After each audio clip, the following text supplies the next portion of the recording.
princess. But one girl who actually grew up to be one was Meghan Markle, when on May the 19th, 2018, Hollywood met royalty to give us the wedding of the century. The most glamorous we'd ever seen, watched by over 60 million people across the globe. The wedding was phenomenal. It was a royal wedding, but it was on a completely different level. But what took an ordinary Californian girl, a divorcee, all the way to Kensington Palace and to becoming Mrs. Prince Harry?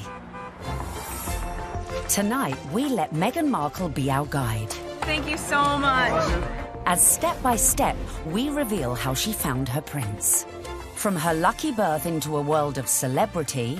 She was beautiful, and everyone would comment on how cute she was. ...to carving a path to fame.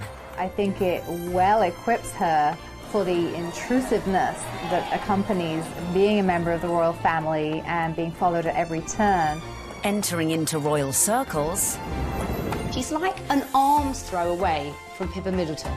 And then conquering the in-laws. She found herself a true fan in the Duke of Edinburgh. He was apparently hugely impressed with how well-read Meghan was. If you've ever fancied becoming a princess, then stay tuned.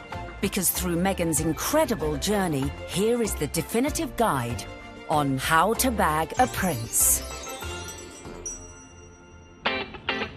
In her dating years, Meghan was said to be an avid reader of 90s book, The Rules, a self-help dating guide read by millions worldwide. But the rules ain't got nothing on the Meghan Markle handbook. Beginning, of course, with step 1, be born into showbiz. To bag your Prince Charming, it always helps to start off in life with celebrity connections. And with Mum Doria and Dad Tom working in the entertainment industry, Meghan was all set. Meghan has a true showbiz upbringing. Her parents actually met on the set of General Hospital. Her dad was working on the lighting, her mom was temping there.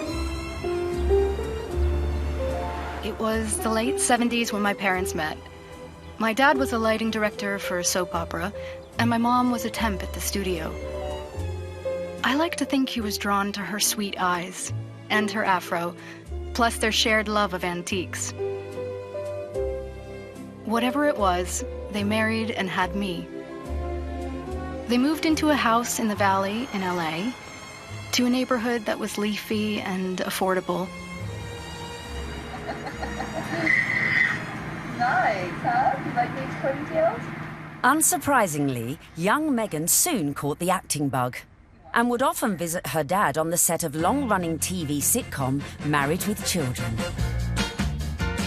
Meghan had very much a showbiz upbringing. She would have been on set occasionally. She would have met famous actors and actresses probably from a young age, and understood that they were just people, and understood that there is a work that goes on behind the camera, because that's what her dad did. So she would have seen the reality of what it means to be famous from a very early age.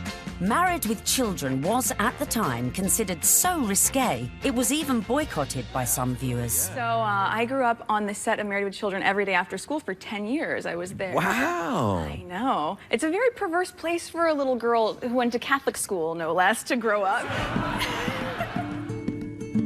There were a lot of times my dad would say, "Meg, why don't you go and help with the craft services room over there?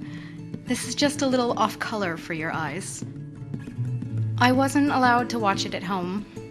I could watch the end credits, so I could give the screen a kiss when I saw my dad's name go by.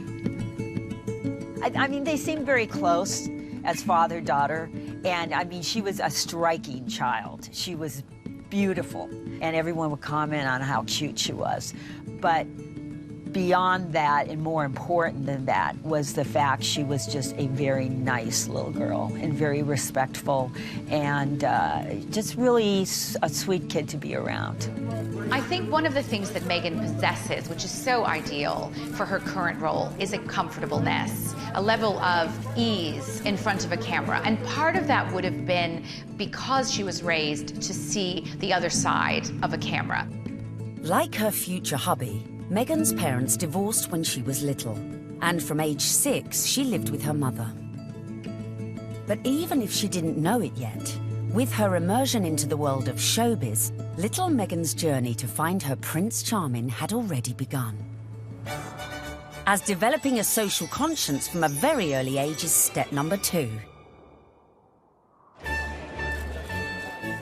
We all know royals love a good charity fundraiser and supporting important causes. So, to increase your chances of royal romance, get involved with a good cause from an early age. Although Meghan's parents were divorced, together they instilled in her a sense of social justice. My mom and dad came from little, so they made a choice to give a lot. Buying turkeys for homeless shelters at Thanksgiving, delivering meals to patients in hospice care, donating any spare change in their pockets to those asking for it. This is what I grew up seeing, so that is what I grew up being. A young adult with a social consciousness to do what I could and to, at the very least, speak up when I knew something was wrong. While still at school, unbeknownst to her, young Meghan was already learning one of the key attributes to being a princess: helping those less fortunate. She volunteered at a soup kitchen in one of the most impoverished areas of downtown LA. One day, after class, Meghan approached me and she said, "Tell me more about serving on Skid Row." I suggested that she visit the place where I had volunteered because I knew that she would be physically safe there. And she not only volunteered there a few times, but she continued to volunteer at this soup kitchen throughout her time at Immaculate Heart, which was through her senior year. Meghan always took it a step further, not just distributing food, but learning people's names, learning their stories, because that's where I think her compassion comes from, her connection with people. I think it's very important to know that her heart is in everything she does. I got this letter from one of the students who was in her group. This student was very shy, she was very unsure of herself, she was kind of a bit of a loner, and Meghan wrote her the most wonderful, loving note, even though Meghan was not her close friend at all. So I just like to read it, because this gives you a sense of, this is the real Meghan. So it goes, "Dear Michelle, you are so strong and so wonderful. Your courage in strength in times of hardships is as admirable as your optimism and friendly nature. I am so lucky to have you in my group and to be able to lead you on this adventure. Never stop sharing your beautiful spirit and always remember how special you are. I am here if you ever need me. I love you, Meghan." Meghan was already starting to make changes, but coming up, we see how her voice reached all the way to the White House. It just wasn't right, and something needed to be done. And then, in our step-by-step guide to bagging a prince, we reveal how getting to Hollywood... Any actress in America needs a huge breakthrough, and Suits was that show. Helped prepare her for her future role. I think it well equips her for the intrusiveness that accompanies being a member of the royal family.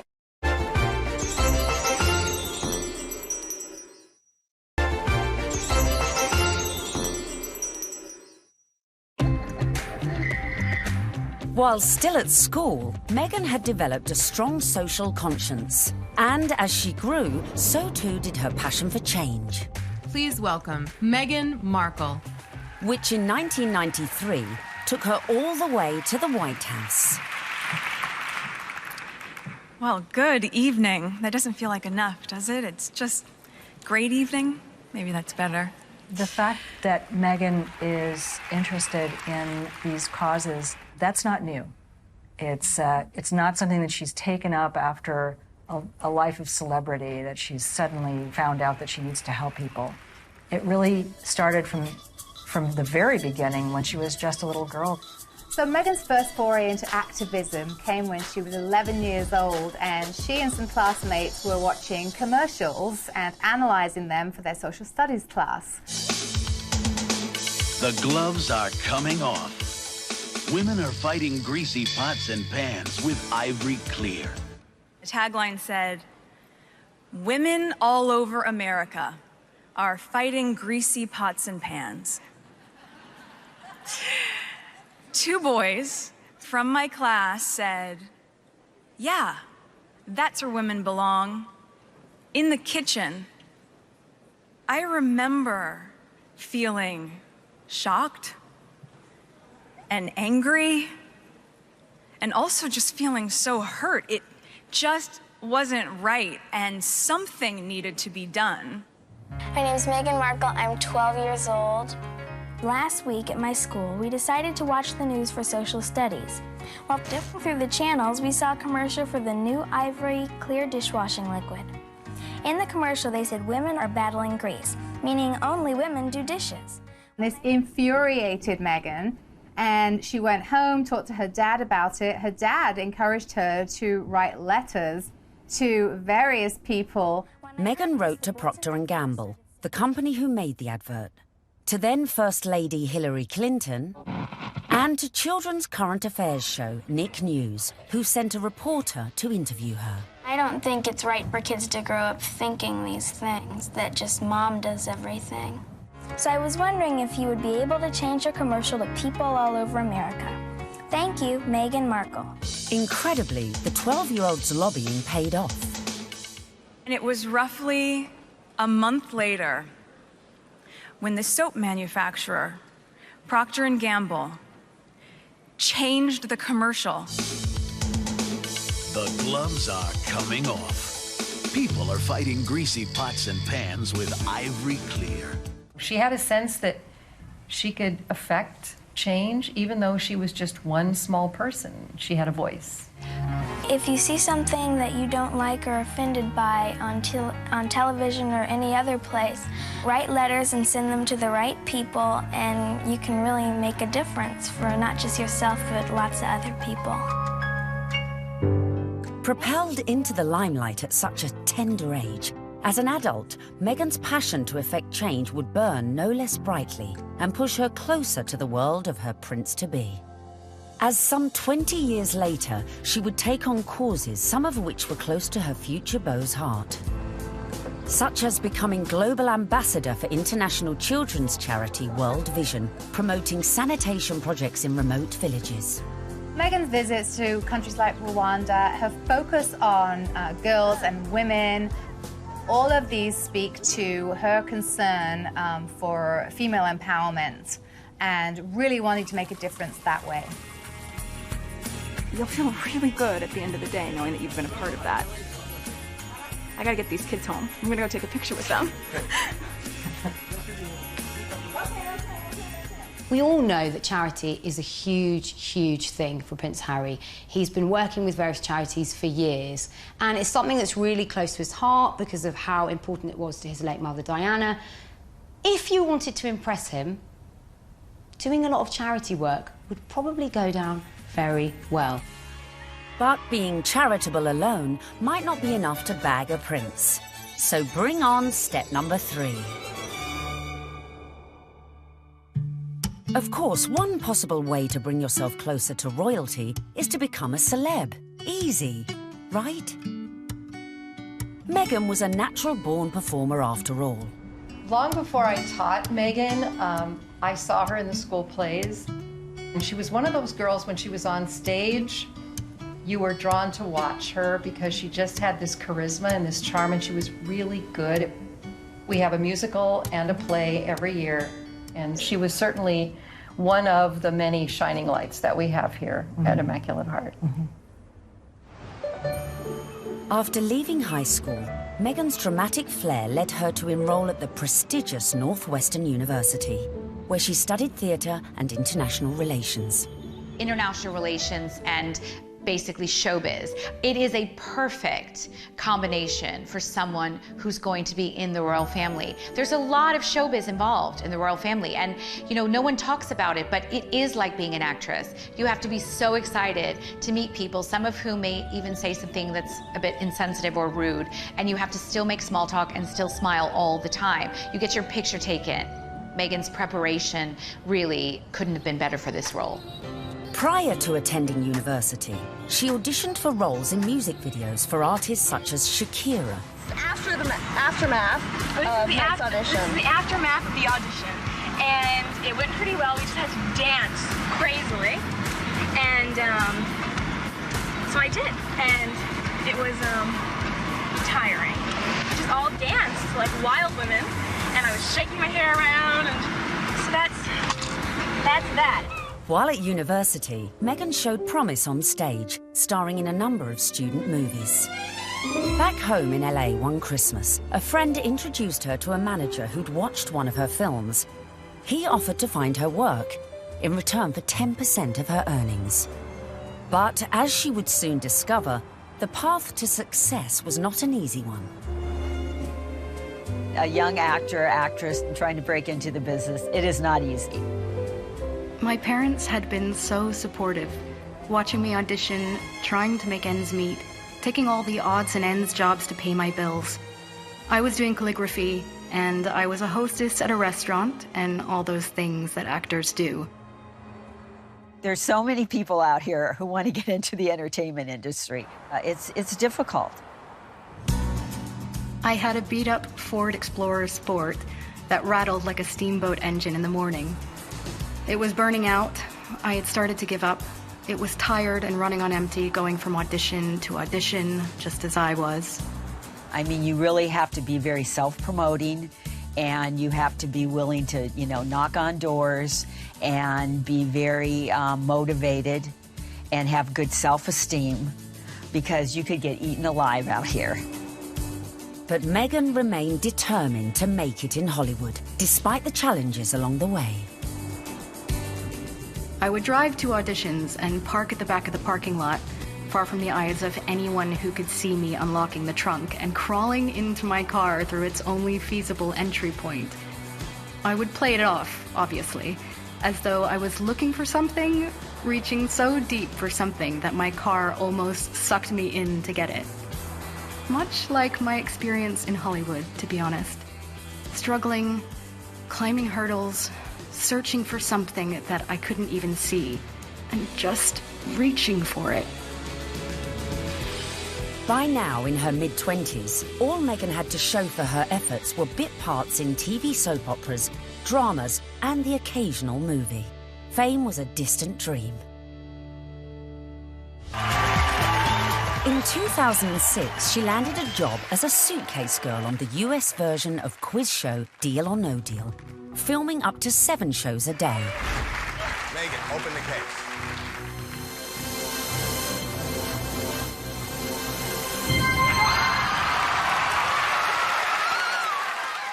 For somebody like Meghan, appearing as essentially an adornment on a game show would not be her ideal job. I'm sure she appreciated the paycheck, but she would have felt creatively unfulfilled. Just to be seen as a pair of legs or a pretty girl holding a briefcase full of cash, that's not what Meghan was after. But unfortunately, that is part of what leads to fame. You have to kind of pay your dues. You don't just start out on a show like Suits.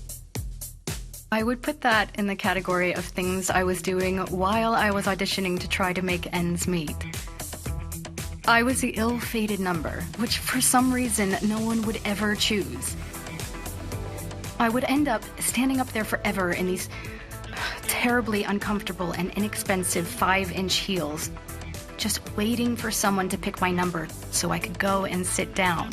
Meghan had connections, but they were limited. Her dad was a lighting director. He wasn't an executive producer. So Meghan had to pay her dues like a lot of other young, beautiful actresses today. Along with the fierce competition facing any young actress trying to break Hollywood, Meghan had a further challenge: her mixed-race heritage. It took quite a few years for Meghan really to be comfortable with her identity. Hollywood didn't help with that, and it must have been very hurtful and very frustrating for her at times. It's not easy making it in Hollywood if you're not blonde and typically, the aesthetic look. And Meghan Markle was definitely struggling in her years trying to make it.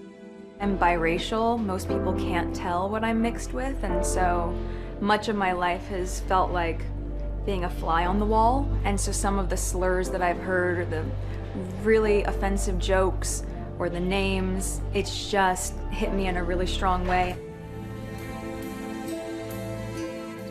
Being ethnically ambiguous, as I was pegged in the industry, meant I could audition for virtually any role. I wasn't black enough for the black roles, and I wasn't white enough for the white ones, leaving me somewhere in the middle as the ethnic chameleon who couldn't book a job. But Meghan's big break was closer than she thought. At one audition, a casting director advised Meghan to go for a more natural look. This would change her outlook forever. She stopped me in mid-scene and said so simply, "You need to know that you're enough." She saw all that self-doubt beaming through the self-tanner and excessive blush. You need to know that you're enough. Less makeup, more Meghan. And that moment for me was a wake-up call. Meghan had started dating film and TV producer Trevor Engelson in the early noughties, and in 2011, after 7 years together, they got married. Coming up, the moment Meghan found herself in social circles that led eventually to Prince Harry. This was her journey. It started there. And we find out what princes do on a first date. There she was sitting there. I was like, okay, well, I'm going to have to up my game.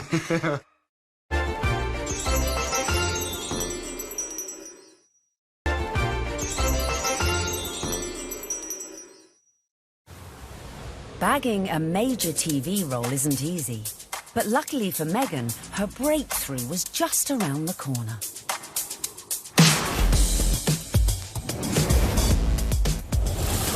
When she auditioned for a new legal drama series, it was just another day in the office.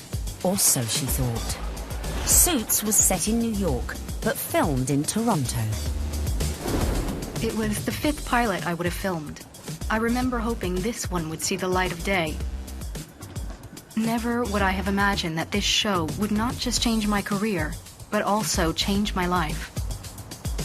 Any actress in America needs a huge breakthrough, and what they want is to be on a massive show, and Suits was that show for Meghan Markle.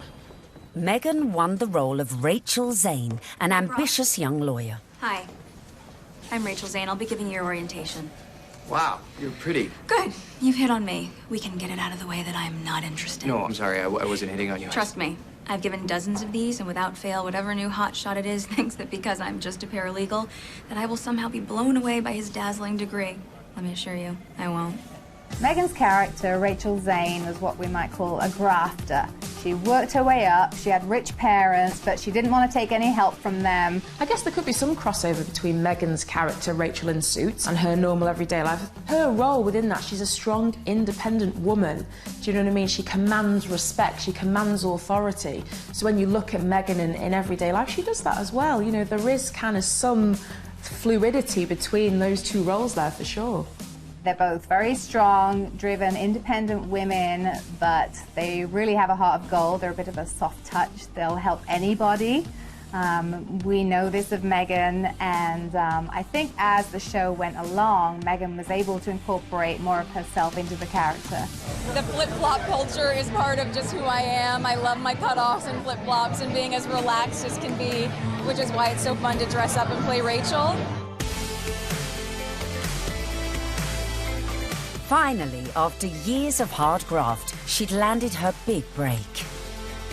The show was a hit. The USA Cable Network commissioned a second series, and Meghan moved full-time to Canada to be near the studio. Meghan's move to Toronto was a big deal. She's very close with her mother, Doria, and she moved away from home and her friends in LA to go start a new life in Canada. So Meghan chose not to live in, like, the poshest area of Toronto. She chose Seton Village, which is more laid back, tree-lined, and people keep to themselves, and that's exactly what Meghan did. So much so that her neighbors didn't even know who she was. But not for long. The show soon became an international smash, catapulting Meghan to fame and to becoming a household name. I'd never watched Suits. I'd never heard of Meghan before. Well, nearly a household name. He had to say that. She was so sexy in it. He couldn't say, like, I've actually seen her, like, passionately kissing loads of guys. And I was like, yeah, I want to marry that. When she landed the role in Suits, Meghan became a legitimate, bona fide celebrity. This was the first time that, you know, she would have had her name called out on a red carpet. This was the first time she would have been papped. So this was a big adjustment for her, and it all happened away from home.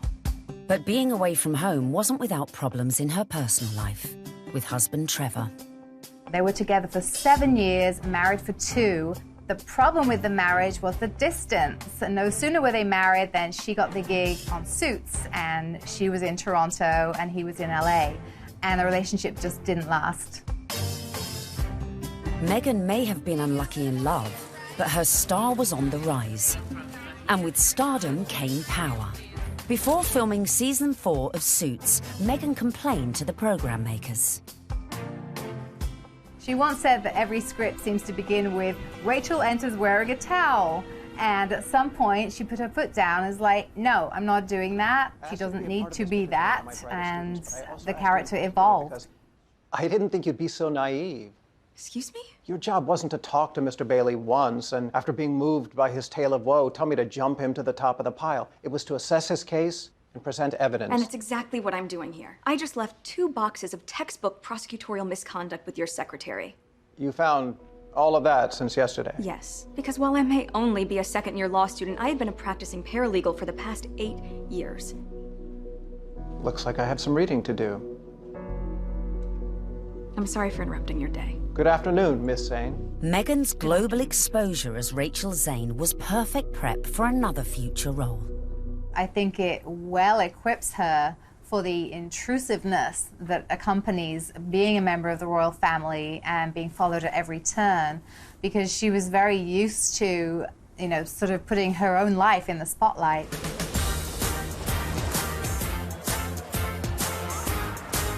So, having been working hard on Suits and needing a well-earned break, Meghan decided to have a summer holiday in London.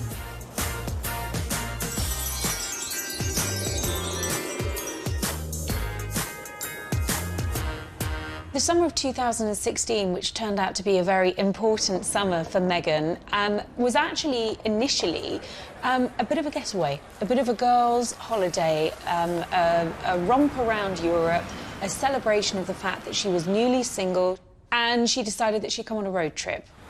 When she came to London, Meghan had a couple of girlfriends over here. Misha Nunu had opened up quite an elite circle of friends to Meghan. Among them was Violet von Westenholz, who was working for Ralph Lauren at the time as a PR, and had the opportunity to dress Meghan Markle in some outfits when she was doing some promotional work for Suits. And while they were dressing Meghan, she and Violet established quite a nice rapport, so much so that Meghan was invited into the VIP hospitality tent at Wimbledon that summer to watch her good friend Serena Williams play a game of tennis.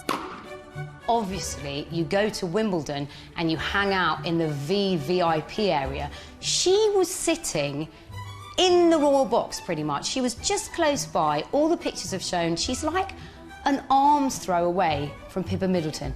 This was her journey. It started there. During this time, Violet is rumoured to have suggested Meghan might like her friend Harry. That's Prince Harry to you, who also just happened to be single. Amazingly, for a royal romance, it started on Instagram. And Harry had a look through Meghan's Instagram page. I was told Meghan had a look through Harry's Instagram page, and it was Violet who really had brought them together. She played matchmaker. Whoever set them up must be sitting there, literally patting themselves on the back. Can you imagine being the person that introduced them? Because it's like the best PR move ever. I didn't know much about him, and so the only thing that I had asked her when she said she wanted to set us up was, I had one question. I said, well, is he nice? Now, their first date is believed to be at Soho House in London. Meghan had strong ties to Soho House. She was a regular at the Toronto outpost and very good friends with Marcus Anderson, who is one of the directors of Soho House. Marcus Anderson cleared rooms and corridors so that they could meet completely in private without the risk of being spotted or photographed. I was beautifully surprised when I walked into that room and saw her, and there she was sitting there. I was like, okay, well, I really have to up my game. I have to sit down and make sure I've got a good chat. They got to know each other over a bottle of rosé. They clicked, I was told, immediately over their joint passion for charity work, their love of philanthropic work, and there was an immediate spark. We met twice, back-to-back, 2 dates in London last July. Yes. Then it was, I think, about 3, maybe 4 weeks later that I managed to persuade her to come and join me in Botswana. What happened next was the stuff of fairy tales, as the couple embarked on a whirlwind romance. Harry and Meghan, they were both astonished at how quickly their relationship developed and how deeply they felt for one another, almost from the get-go. I think perhaps a sign that things had gotten off to a good start and were actually really accelerating rather quickly in terms of a royal romance was when Meghan started referring to Harry as Has to her friends, and he was affectionately calling her Meg to his. Though originally worlds apart, they had much in common after all, both with divorced parents, both famous, and sharing an interest in the developing world. It was one of the first things we started talking about when we met, was just the different things that we wanted to do in the world and how passionate we were about seeing change. I think that's what got date 2 in the books, probably. Plenty to talk about. And date 2 quickly led to their first trip away together, a mere month later, on safari in Botswana, a country close to Harry's heart after first visiting following his mother's death 19 years earlier.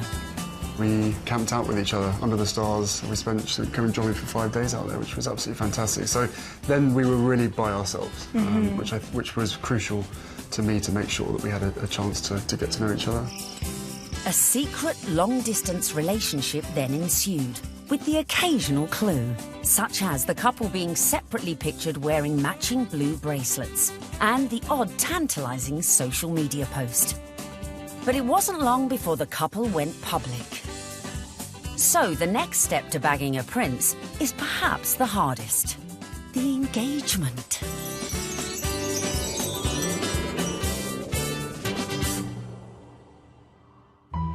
So, Has and Meg were love's young dream. But there was one little problem. Of course, they had the issue of living in separate countries. Harry based in London, living at Kensington Palace, and Meghan being in Toronto, where she was filming Suits. So, from the early stages, they knew that this relationship, if it was going to take off, was going to have its challenges. More often than not, it was Prince Harry jumping on a scheduled flight, incognito, in a baseball cap and a hoodie with just a single protection officer in tow, and taking a regular British Airways, usually, flight to Toronto. He was never seen, never spotted, and so they were able to conduct those early months of their relationship in clandestine and get away with it. They did have this pact to see each other. That's why the long-distance relationship worked. And the other agreement they had was that they would tell as few people as possible. For Meghan, that pretty much stopped at her parents and 2 of her best friends. For Harry, he confided in his father, his brother, and 2 of his best friends. And by doing that, they really kept it in a very tight inner circle. Astonishingly, the couple managed to keep things on the down low for 3 months, until late October, when the cat, or should that be corgi, was out of the bag, after an anonymous source leaked the story to the press. Well, I can't say much about how the story came about, apart from that the information that he was seeing Meghan came to light. And what was interesting in that circumstance, covering a story like that, is normally a name might be mentioned linked to Prince Harry and you wouldn't know who they were, and you'd have to try and research them, and you might not find very much online because they're a private individual. Of course, in Meghan's case, there was reams and reams of information about this American actress with illustrious history, not only of starring in shows like Suits, but also with this huge charitable side to her, and the fact that she had been involved with the UN and everything became apparent. So really you have a one-fact story like that and it breaks, and the rest of Fleet Street is then playing catch-up. And it was then after the story broke that you found descending on Meghan's house, chasing after anyone that ever knew her, chasing after family members. I think both of us were totally surprised by the reaction after the first 5-6 months that we had to ourselves. Now everyone knew about their relationship, but would everyone approve? Especially Harry's inner circle of trusted friends. Well, I think initially some of his friends were quite surprised, but they also welcomed her, and by the March of 2017, Meghan was invited to his best friend's wedding. Harry flew Meghan out to Montego Bay for the wedding of old Etonian pal Tom Inskip. She was made to feel very at home, the friends were very welcoming, and she started to actually forge friendships with these people on her own. And that's really lovely that, you know, Prince Harry's at the wedding of his pal and his pals are saying, you guys could be next down the aisle. I mean, what's better than that? They could obviously see that this is genuine. This is a real thing. Well, one of the things I was told by someone at that wedding in Jamaica was that they'd never seen Prince Harry look so happy. And in fact, at the wedding reception, there were jokes of, you two will be next. And actually, those were accurate predictions, because they were. Coming up, the royal couple-to-be's first public appearance. I don't know how many people were actually watching the wheelchair tennis match because a lot of people were watching Harry and Meghan. And just how did Meghan's prince pop the question? I had the ring in my finger and I was like, can I give you the ring? And she goes, oh yes, the ring.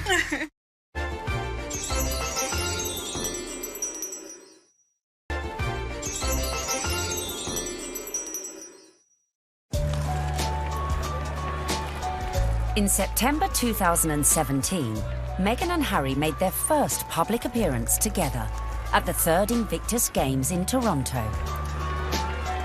Has and Meg's speculation was at fever pitch.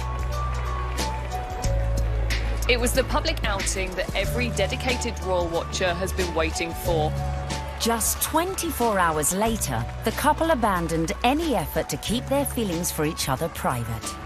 The setting for this first public date was extraordinary, with no attempts to hide away as they watched the wheelchair tennis at the Invictus Games. It was open to the public. Anybody could go and watch the wheelchair tennis match.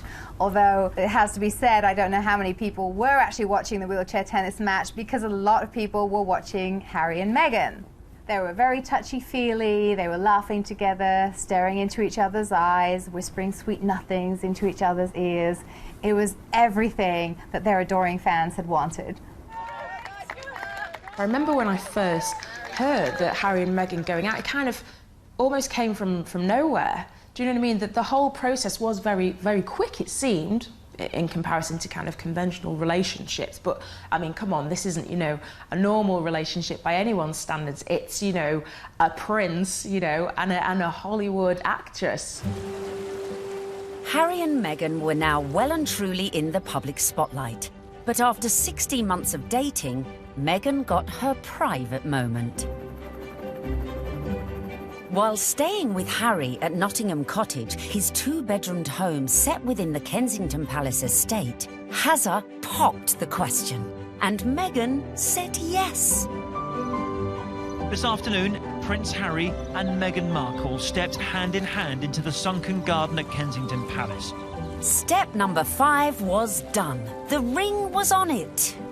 This was the news the world had been waiting for. Meghan mania ensued, only fueled by a picture-perfect photo call on the 27th of November 2017. Harry, when did you know she was the one? The very first time we met. What struck me most on the engagement day was how calm, considered, sophisticated Meghan was. I'm so happy. Unlike other royal fiancés before her, Meghan had her Hollywood training to give her all the poise she needed, and was quite at home in front of the cameras. You guys, thank you so much. I was reminded of the days when Prince Charles and Princess Diana came out on their engagement day and how awkward and inarticulate it all was. And I suppose in love. Of course. Whatever in love means. It didn't have the right feel to it. And even when Catherine and William became engaged, Catherine seemed very, very nervous. No, it's very important to me, and, I hope we'll, be able to have a happy family ourselves. Straight here, please! Not so Meghan. She was the one who seemed the least nervous of the lot. I think it's absolutely clear from their closeness, from their body chemistry, from the energy between them, that these two knew absolutely what it meant to be in love, and they were truly, madly, deeply in love. This engagement had the world's press queuing up to get the perfect front-page shot of their real-life American princess. And it came right at the end. The real picture is the one where they think they're out of view and they put their arms round each other's waist. Very unroyal and very lovely. And it would seem the look Meg chose for this all-important announcement came from one of our very own royal watchers. There's a really funny story about me wearing a particular coat, a particular pair of shoes, and a dress, and visiting Buckingham Palace, where I met Prince Harry and Prince William. About 3 weeks later, the biggest story of the year, Prince Harry announces that he's marrying Meghan Markle, and she happens to be wearing exactly the same outfit as me. So, one of two things happened. Either Prince Harry saw what I was wearing and thought, I definitely want my bride-to-be to look just as good as this girl, as if. Or Meghan Markle was somewhere on the grounds and really rated my outfit. Then came the pitch-perfect press call, where an uber-relaxed Meghan discussed the couple's courtship. The one thing that fascinates me about this is the fact that she is a product of Hollywood, product of television, product of entertainment. And therefore, there's a sort of ease in communication, and there is an inbuilt knowledge of what the media are trying to get at. It was definitely a setup. It was a blind date. This was a world with which Meghan had been familiar before she met Harry, and her ease was there for all to see. Because I'm from the States, you don't grow up with the same understanding of the royal family, and so while I now understand very clearly, there's a global interest there. She's different because she represents the global world we're in, the fascination we have in America, the fascination we have in celebrity, diversity, and she's a very strong woman. Just an amazing surprise. It was so sweet and natural and very romantic. I had actually been told by one of his friends that he had planned to pop the question in Botswana. For whatever reason, he didn't. It happened a few weeks later while they were at home at Nottingham Cottage, roasting a chicken. Utter domestic simplicity and bliss, and incredibly romantic. He got on one knee. As a matter of fact, I could barely let you finish proposing. I said, can I say yes now? She didn't even let me finish. She said, can I say yes, can I say yes now? And then there was hugs, and I had the ring in my finger, and I was like, can I give you the ring? She goes, oh, yes, the ring.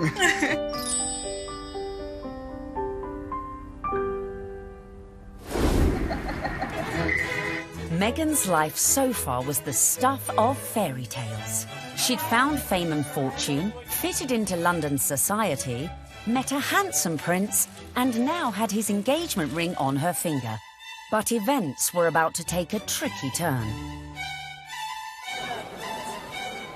In the months to follow, there'd be in-laws to impress. She found herself a true fan in the Duke of Edinburgh. He was apparently hugely impressed with how well-read Meghan was. Detractors to deal with. Because of her background, I thought that she could, not would, but that she could be trouble. Are interested in helping those less fortunate than yourself. It really should begin at home. And a guest list to manage. Have you got an invite to the royal wedding? Have I? Yeah. Not that I know. How would she cope? Join us next time to find out and learn how, by following Meghan's incredible journey, you might bag a prince.